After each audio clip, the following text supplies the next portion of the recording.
Good morning, star shines. The earth says hello. What's going on, everybody? It's the Chasing Larger Sports Stories podcast. We are your guys, Derek Larger and Chase Steffes.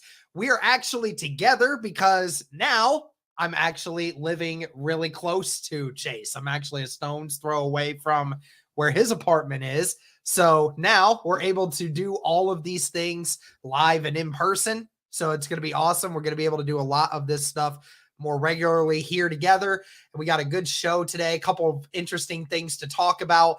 First thing that we have to talk about, though, is the topic of what went down 2 days ago, and that is Jalen Carter, the defensive tackle from Georgia. Many proclaim to be the number one overall prospect in the entire draft.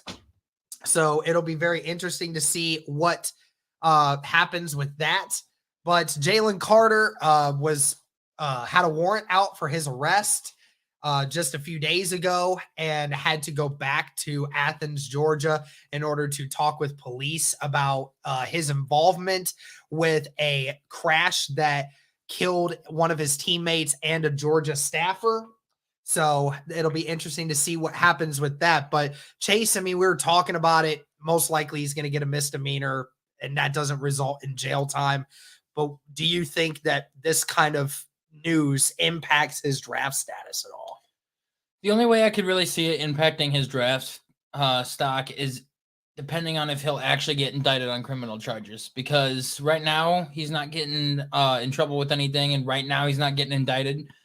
But it really just depends on, if in the future what's going to happen. Because, things are still up in the air with Alvin Kamara. Things are up in the air with Deshaun Watson and everything. And, obviously they've done their like Watson's done his time. He's able to come back and move on. Kamara's probably going to be serving jail time. And, a lot of question that people are having is the NFL too much of an excuse for teams and players not to get in trouble for their actions? Because you see a lot of news that comes out before the combine, before the draft and stuff every year about these guys that get in trouble and stuff that happen. So do you think that it might be, the NFL's too lenient with these guys when it comes to this stuff? I don't know. I mean, it's interesting because, again, like, I don't know what the NFL can do about it since, I don't think there's really anything that, goes down with it. I mean, the problem is that again, he didn't wreck the car. He wasn't driving drunk. And obviously this is going to end up being a lesson for him. And unfortunately, 2 people lost their lives in the stake of this being a life lesson. And that's something he's going to have to carry with him for the rest of his life, knowing that he partook in something that cost 2 people their lives. I mean, that could be, mentally torturous enough for having to deal with forever. But I mean, at the end of the day, it's just a moral argument that you have to have if you're a GM. Like, we know that he lied to the police about his involvement with this. So, and we've been hearing all these things about, how great of a teammate he is and how amazing of a man he is. And he's done a lot of great things for great people. But the problem is he has also done some stupid things as a kid does. He's 21 years old. I mean, it's, kids do stupid things. And unfortunately, they don't think about these things until something bad happens like that. So at the end of the day, I don't think this is going to affect him. I think that people have drafted players for with a lot worse accusations put on them than this. And I hate to say it that way because somebody lost their lives, so I'm not trying to make light of it. But I'm just saying he obviously didn't kill anyone personally. And I just think that obviously he's not going to face jail time, so it's going to end up being not a problem for him. But I mean, do the Bears or the Cardinals or any of those other teams that are up there, maybe decide to not go with him because of how bad this was? I don't think so. I think that he's too good of a prospect. He's too good of a player, and he's too good of a guy not to go in the top 5. If he falls down to 5 to the Seahawks, Like that'll be the lowest that he'll go. I mean, I honestly don't see him falling any farther past that.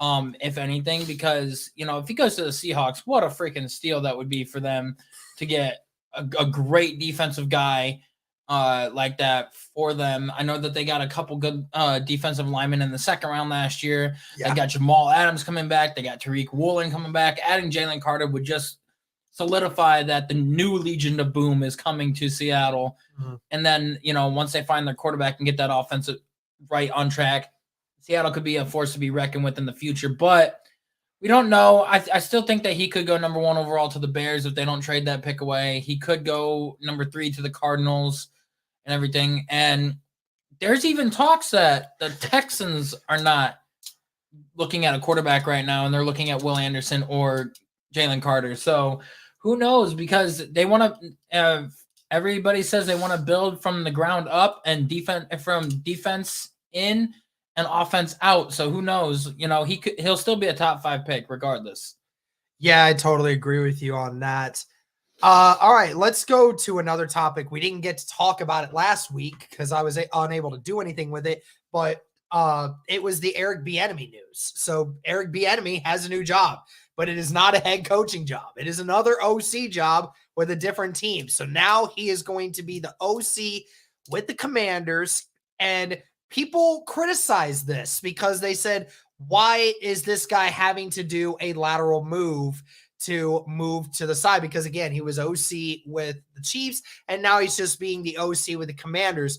Do you deem it to be a lateral move, or do you think it's different? I think it's different because people think it's a lateral move because they're like, oh, well, we need to get him out from under Andy Reid and everything. But like the Andy Reid tree has been stained just a little bit with Matt Nagy out there. Mm-hmm. And black head coaches have also had a hard time getting jobs in the NFL regardless.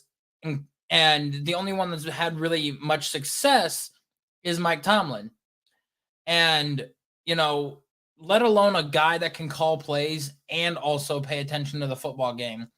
And, LaShawn McCoy was talking so much smack about Eric Bieniemy, talking about how, he would just focus more on the running backs. He was, talking trash and being rude and mean to everybody. But I take what LaShawn says with a grain of salt, because he was even talking about how Patrick Mahomes is a terrible teammate and not as good as what everybody thinks. He's he comes across as a very salty player because of the way his career ended. Yeah. So I take what LaShawn McCoy says with a grain of salt and look at it as just like, this dude really doesn't know what he's talking about much anymore. But I think that it's a massive step up for Eric Bieniemy, because not only did he, like I said, Derek, he sat in the film room watching film leading up to the Eagles game to figure out what was going to help them, propel their offense over the Eagles. And he went back and watched the Jags film. Mm-hmm. And what made them successful on scoring against the Eagles. And those 2 plays where he had Kadarius Toney go out to the right and then motion in and then motion back out and then go for the hook pass. That was one of the things he saw in the Jags film. And then he's just like, hey, Andy, let's put this in. Let's see what we got. And he's like, let's run it. And, that's the kind of stuff that he saw. And I think that he's the mastermind behind the offense, and a lot of the person that is involved heavily in like coming up with plays with Andy Reid. Mm-hmm. And I think that if you bring him into the Commanders, you get a guy like Sam Howell, maybe you get Derek Carr, maybe you get Lamar Jackson, whoever it is you bring in to this system. If Eric Bieniemy can get the Commanders offense playing like a top 10 offense and the Commanders make it to the playoffs and everything, he's pretty much solidified himself as a head coaching for a head coaching job this next year. I agree with you. I think this is a golden opportunity for Eric Bieniemy to finally silence the doubters of what's going on. Now, I think let me explain. So a ton of people have said that this is unfair, that Eric Bieniemy, who's been the OC with the Chiefs for the past several years and has won 2 Super Bowls with them, has been there every step of the way, and that they say it's unfair, especially for a black coach, to have to justify his work with another team going to a different spot. I think everyone just deems it as a lateral move just because it's the same position. But we know that just because he's in the same job category does not mean that he's having the same role. He was never the primary play caller at Kansas City. Very rarely did he ever do that. He was very rarely a guy that was involved in those schemes outside of preparing for it. Like you said, later in this season, he did a lot more. But it's always been the Andy Reid show. That's it. Andy Reid's the genius. Andy Reid's the genius. So there's always people questioning, is Eric Bieniemy actually able to do that? And now going to the Commanders, you have the same position, but you're going to be asked with a lot more responsibilities. The offense is now your show. And if you go to the Commanders, and like you said, if he gets that Commanders offense moving the way it is, regardless of who their quarterback is, they look like a very solid offense. And then that team starts winning games and they're winning because of their offense again. Then Eric Bieniemy has shown you in the next round of interviews for head coaches, hey, so we found out that this guy wasn't just an Andy Reid coattail. This guy took a team that at this moment has a pretty subpar offense, if you ask me, and made them improve a lot. And if that's what happens, then I just see it as a great opportunity for Eric Bieniemy to, improve himself on that. And I don't know if you saw, like, honestly, Sam Howell, I think that they should ride the season with him, see what he can do. I was lobbying for him all along last year. The last game of the season, he played very, very well. The Cowboys needed to win that game to get the number 1 seed, and they didn't. They got pummeled by the Commanders, absolutely destroyed. And the defense stepped up for the Commanders. The offense stepped up. Sam Howell was playing like a true franchise quarterback. And, looking back at it, I don't regret what I said, saying that, he's the future of the Washington Commanders. Now, if Eric Bieniemy can come in, fine-tune his craft, get him playing like a top 10 QB, and like I said, these Commanders are a 9-win team, a 10-win team, and his offense is one of the best in the leagues, no doubt about it, he's going to be a head coach next year. Absolutely. So again, great opportunity, we believe, for Eric Bieniemy to rise up to where he wants to get to. We'll just have to see what happens next season. But let's go back to the NFL Combine. So the first day of the Combine is officially in the books. The defensive linemen and the linebackers tested yesterday. And some things to take away from it. A bunch of very athletic guys taking the field, showcasing their abilities. Nolan Smith is the big one, who ran a 40 time faster than Saquon Barkley.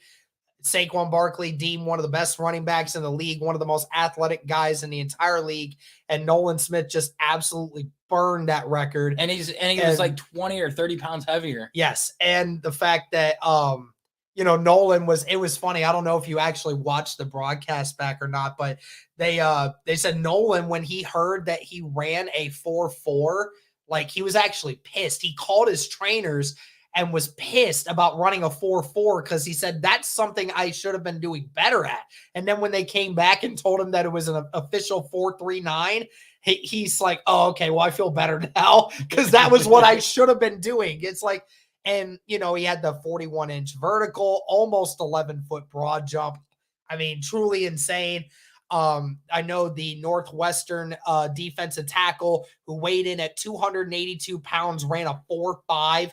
I mean, that's truly insane how that is. And actually, I did see the thing, Chase, where it said that this was the fastest group of defensive linemen ever in combine history this year. Yeah. And just every year, man, these guys just continue to keep getting faster. Kalijah Clancy, that's the other one. Yes, Kalijah Clancy. Yeah. Kalijah Clancy is 281 pounds and 6'1" and ran a 4.67. Yep, which was just like a few tenths of a second slower than what Aaron Donald was, the former Pitt guy as well. So actually, he beat Aaron Donald. Did he beat Aaron Donald's record on that? Aaron Donald was 4.68. His was 4.67. I mean, yeah, again, Clancy, he did a really freaking amazing job in that. A couple different guys that really showed out. I mean, it's impressive, man. I'm telling you, every year, speed just keeps getting faster and faster, man. You may not see a ton of these guys like maybe not every year does somebody break the record for fastest guy ever, but at the same time, you're seeing more and more guys hit those marks that they just aren't doing before. And the speed is killing it. See, Byron Young is also a defensive tackle. Yeah, Alabama. Byron Young. Yeah. Two different Byron Youngs out there. So. Another guy that really stood out to me is he did not run the 40 time. And, that kind of like was irritating to me a little bit, but he just did his benching and stuff today.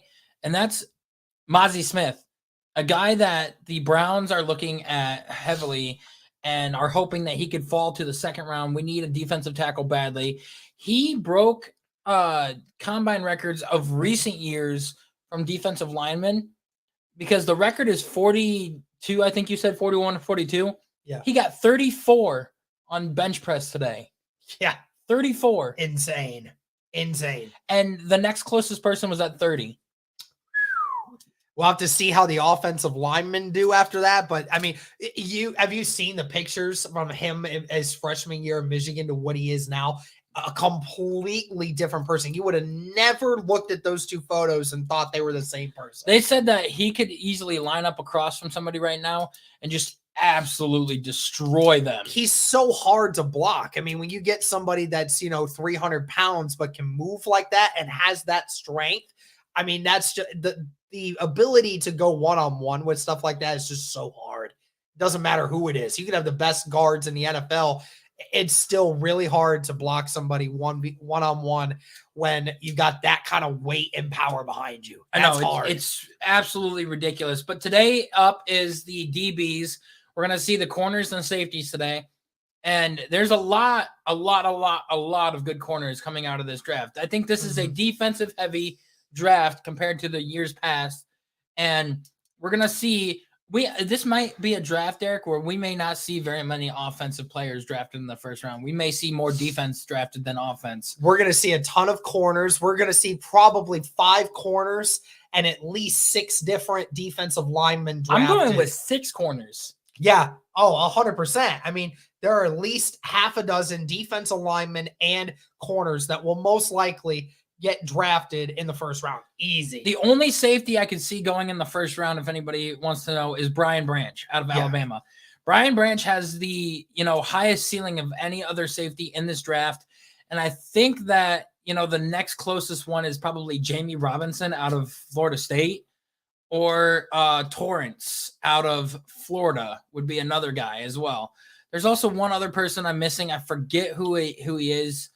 Also looking at probably trying to be a top safety, but you got guys in the corners with Joey Porter Jr., Devin Witherspoon, Keely Ringo, Christian Gonzalez, Clark Phillips, and then there's one more big one, Cam Smith out of South Carolina. Those are all guys that you could see going in the first round.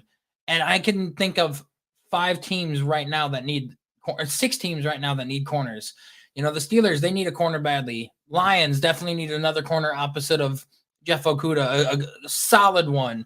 I could see the Jags going after one, definitely. The Ravens might go after another one because, they're losing Marcus Peters and they might be losing Humphrey soon. So, there's several teams that need corners that we're going to see so many drafted in the first round this year. 100%.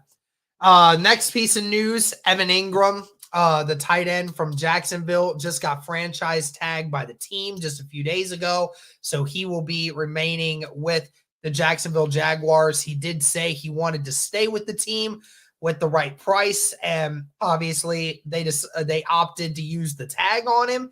How important was it for Jacksonville to get Evan Ingram back? It was huge. And part of the reason why they used the franchise tag on him is because of Doug Peterson. He said he wanted the good core group of guys back. He wanted this offense to click and be the same as what it was. And he was also saying that now having Calvin Ridley come into this mix and mixing him into the offense is going to be a night and day difference because you're losing Marvin Jones as a weapon, but you're gaining a great receiver in Calvin Ridley. And if he could be back to his Calvin Ridley of old, even though he's like 27, 28 years old, like this still got a lot of gas left in the tank, still got a lot to prove. And pairing him with Trevor Lawrence and that Jags team is going to be phenomenal because now you don't really have to worry about the offense. You just got to focus on building up your the back half of that defense. And when people were sitting there saying you need another wide receiver, I'm like, I don't understand how you could need another wide receiver when you've got Christian Kirk, you've got Zay Jones, Calvin Ridley, Evan Ingram if he comes back, and then Travis Etienne, not to mention that O-line is stepping up and being great. Their biggest needs are their secondary help badly, and then that'll probably help propel the Jags, to be in the leaders of this division next year. Oh, 100%. I mean, Evan Ingram was one of their most consistent weapons last year, and especially late in the year, him and Lawrence just had a special connection. It just seemed like every time they needed a big play, Evan Ingram was there to make it. And that was different from what we knew Evan Ingram coming out of college, and he was supposed to be a spectacular tight end. In his rookie year, he showed flashes, and we're like, okay, yeah, this could be the next great tight end. And then for the next 2-3 years after that, he just disappeared. He was never really involved in the offenses. He was always hurt, and he just had to move on. And, he found a new home in Jacksonville, and he looked like the tight end that everyone remembered Evan Ingram from when he was coming out of college. So that's exactly the kind of thing that Trevor Lawrence and Jacksonville needs. Glad that they got that done for them for their sake. Does it scare you having them in the division and how good they're going to be for the next few years? Oh, 100%. I mean, what Jacksonville showed, it wasn't the best season that they've ever had, but I can tell you that it was probably the second best season they've had in franchise history.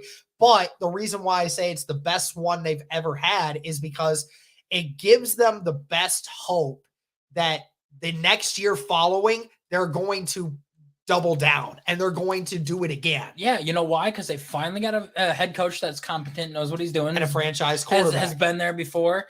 And then a franchise quarterback that they've been lacking for the past 10 years, 20 years, whatever it may be. Yep. And, Blake Bortles was carried by that Saxonville defense. Yes. And that's the reason why they made it to the AFC Championship that year. But I think that you truly have a guy in Trevor Lawrence that could take them all the way, a true head coach in Doug Peterson that knows how to coach a team to a Super Bowl win, and, the offensive firepower to get it done. It's just a matter of them building up that defense this year, and I truly think they're going to go corner with their first pick. Absolutely.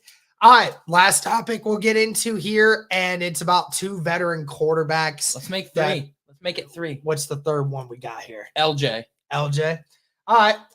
Well, we got Aaron Rodgers, Derek Carr, Lamar Jackson. Where is the most likely destination for these three quarterbacks? Why don't we go ahead and start with Derek Carr? What do you think? Derek Carr, I think, would be his best fit. Would be the Carolina Panthers. The Carolina Panthers would be the best fit for Derek Carr. The staff that Frank Reich assembled over there is a monster all-star staff. I can't even remember everybody that he brought in, but he brought in some dogs on that coaching staff, including an offensive assistant in Jim Caldwell, who has taken the Lions to the playoffs twice, who has taken the Colts to a Super Bowl and won one, who has, been a offensive genius when it comes to leading men the right way it needs to be. And I think he might either be the offensive assistant or the quarterback's coach for them. Either way, Carolina would be a great fit because not only do they have a great up and coming young defense, they've got a good offensive line coming in there. They've got DJ Moore. They're obviously going to need to get another wide receiver, but they got the 9th pick, so they can get a guy like JSN, Addison, Johnston, whoever you deem is necessary for that pick. But I think that and getting away from the AFC with the stacked conference, going into a weaker division that they had last year and a weaker conference in general, especially if Aaron leaves this conference as well, you might have a better shot of winning if you go to Carolina. Yeah, Carolina makes a lot of sense with the connection with Frank Reich and that staff that he's putting together. I think the other team, and you and I have discussed it multiple times, and that's the New York Jets. The Jets have been very adamant that they said they would do anything to get a veteran quarterback on this roster, and Derek Carr just makes a lot of sense. A guy that they can build with for the next 5 years. They think he's still got that much football left in him. They got a building roster. There was a team that was very close to making it to the playoffs with inadequate quarterback play. If you give them adequate quarterback play, that's a team that's right in the mix for the playoffs in the midst of that tremendous AFC conference. And it makes a lot of sense for Derek Carr to New York in that sense. Aaron Rodgers next. I mean, we saw he just came out of his deep, dark, like hole that he was in. What do you think about Aaron Rodgers? I got two teams. They're both in the AFC for him. I think that, you know, if you wanted to go with familiarity and go somewhere where you think that you can win, it's just a matter of, with Aaron Rodgers, he wants another ring. He really does. And I think that the best shot for him to do that would be with a team that has a phenomenal up and coming young defense that is able to, you know, stop the opponent at any point in time, and then a good plethora of offensive weapons. And I think that's the New York Jets, because if you really want to win a ring and you really want to, you know, have one last shot, go to the AFC. Yeah, the conference is stacked. You've got Burrow, Mahomes, Allen, you know, Lawrence that you're going to have to deal with and everything. But like with Aaron Rodgers and his veteran leadership, going in there with a guy like Garrett Wilson, a guy like Elijah Moore, Breece Hall as your running back, the offensive line, that defense who had the offensive and defensive rookie of the year candidates and stuff on their roster. Like, I think that that's probably the best fit for him. But if you want familiarity, go to Las Vegas. They're definitely looking for a quarterback right now. You're going to be paired up with Devontae again, a guy that you are widely familiar with. You're going to have Hunter Renfrow. You'll have Darren Waller. The only problem is that Raiders defense and everything, that they were ranked 31st or 32nd in the league in a lot of statistical categories. So if you really want to win a ring, go to New York. If you want more familiarity and have a shot at it, then go to Vegas. Yeah, I definitely agree with those. Like we heard before, the Packers want to send him to the AFC. They don't want to have to deal with him in the NFC. And both of those teams make a lot of sense. Again, the Jets with wanting to get a veteran quarterback, and of course, the ties in Vegas with Devontae Adams makes a lot of sense. Those two being together again would probably be the best thing for the Raiders going forward. And then, of course, we have the last one, and that is Lamar Jackson. What do we got? Derek, we are on March 3rd right now. No contract whatsoever so far that we've heard of.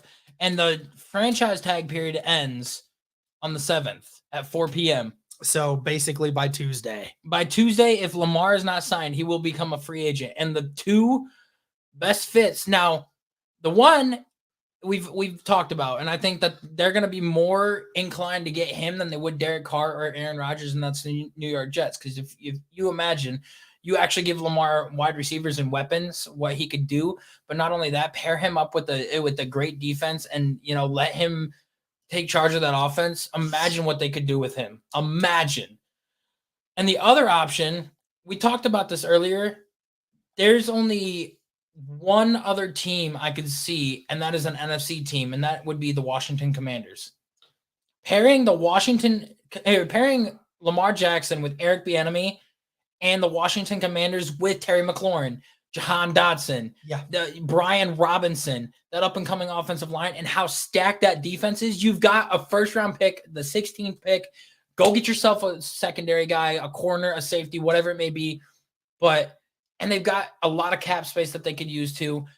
It makes more sense to go out and get Lamar Jackson, putting him on an NFC team with a conference that is a lot weaker and a chance to go even further.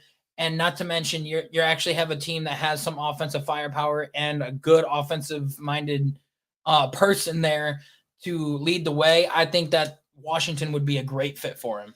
I'll say this: if Lamar goes with the Commanders, I'm putting my bet down that the Commanders are within a game of the Philadelphia Eagles next year for winning the cup, for the winning the division. I mean, it's that would be phenomenal for him. At the end of the day, it's about what team's going to give up the most draft compensation, because that's going to be the big thing. Yeah, I mean, you don't really have to give up draft compensation unless if he doesn't sign the tenure tag.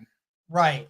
I mean, it's ultimately, I'm thinking like, who has the most to give up? I think of the Houston Texans, who are looking for one, but then again, I don't know if they really want to. I don't know if they want to keep him in the AFC, especially. I don't know if Lamar wants to go to Houston, considering the fact that Houston has nothing.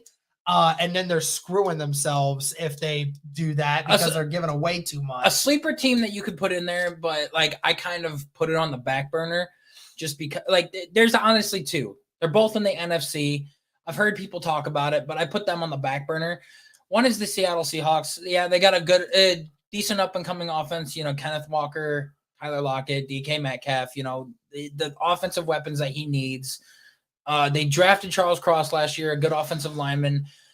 And they were saying, like, yeah, Seahawks got 2 first-round picks. They could trade one of them, or if not both of them, they could build the defense with one of them picks. It doesn't matter.